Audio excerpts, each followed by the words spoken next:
بسم الله الرحمن الرحيم. الحمد لله رب العالمين، صلى الله وسلم على نبينا محمد وعلى آله وأصحابه أجمعين.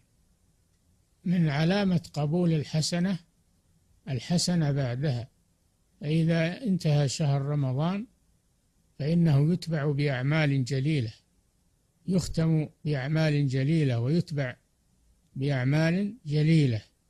منها أولا التكبير، قال جل وعلا: ولتكملوا العدة ولتكبروا الله على ما هداكم. فالتكبير في ليلة العيد وفي يوم العيد هذا هو شأن المسلم، يكثر من التكبير من حين يثبت هلال شوال في ليلة العيد، وفي خروجه لصلاة العيد، وفي انتظاره لصلاة العيد.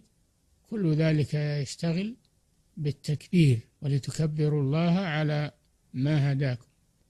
كذلك يتبع شهر رمضان بصلاة العيد التي يخرج لها أهل البلد إلى صحراء خارج البنيان، ويبرزون لربهم سبحانه وتعالى ويصلون صلاة العيد، ثم يرجعون إلى بيوتهم، كل بما يسر الله له من الجوائز الربانية.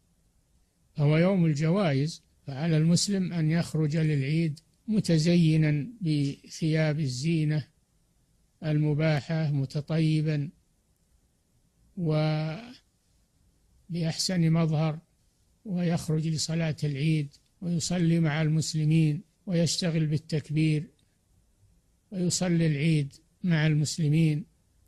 وكذلك يتبع شهر رمضان بصيام 6 أيام من شوال.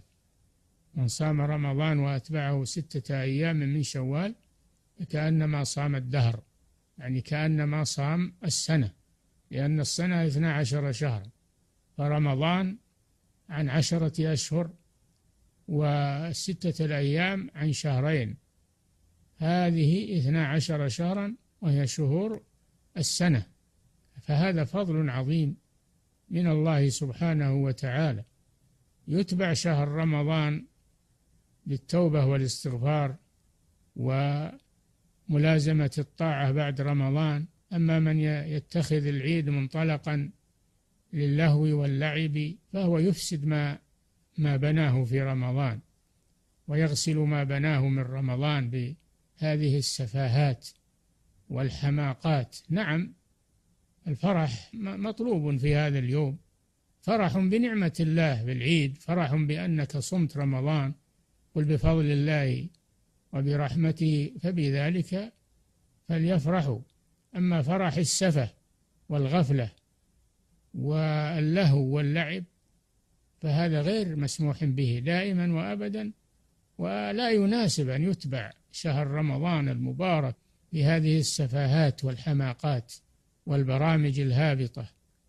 نعم، توسع على النفس وعلى العيال، الفرح المحمود لا بأس به، وليس هو بالسفاهة والحماقات والمغفلات.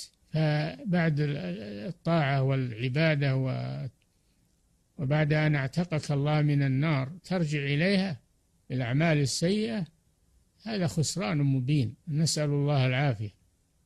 فيتبع شهر رمضان كذلك بصدقة الفطر، وهي للصيام من اللغو والرفث، وزكاة للبدن يدفعها المسلم في يوم العيد أو قبله بيوم أو يومين، في يوم العيد أو قبله بيوم أو يومين، صاعا من الطعام الذي يؤكل في البلد، صاع، وهو الصاع 3 كيلو تقريبا، الصاع النبوي 3 كيلو تقريبا، فيخرج 3 كيلو من الطعام الذي يؤكل في البلد، من التمر، من البر، من الشعير، من الزبيب، من الأقط، أو ما كان طعاما لأهل البلد.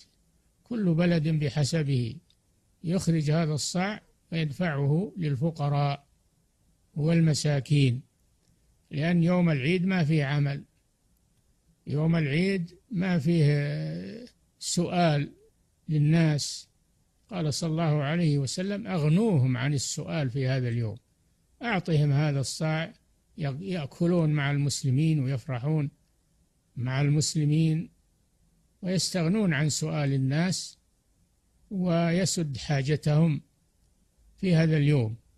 هذا الصاع المبارك فيه خير كثير، وفيه عبادة لله عز وجل، ويخرج من الجيد لا يخرج من الردي. قال الله جل وعلا: ولا تيمموا الخبيث، يعني الردي، ولا تيمموا الخبيث منه تنفقون ولستم بآخذيه إلا أن تغمضوا فيه. ويخرج صدقة الفطر من أجود ما عنده من الطعام، لأنه يدفعه لوجه الله عز وجل، ولا يقدم لله عز وجل إلا ما هو أطيب. الله طيب كما في الحديث: إن الله طيب لا يقبل إلا طيبا.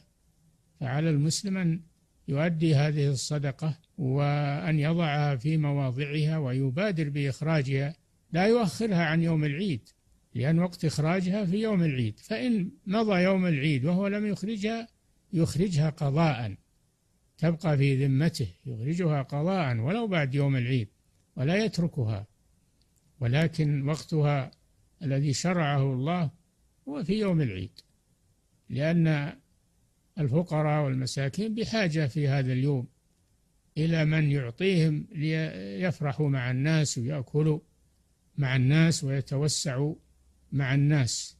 فقال الله الجميع لما يحب ويرضى. صلى الله وسلم على نبينا محمد.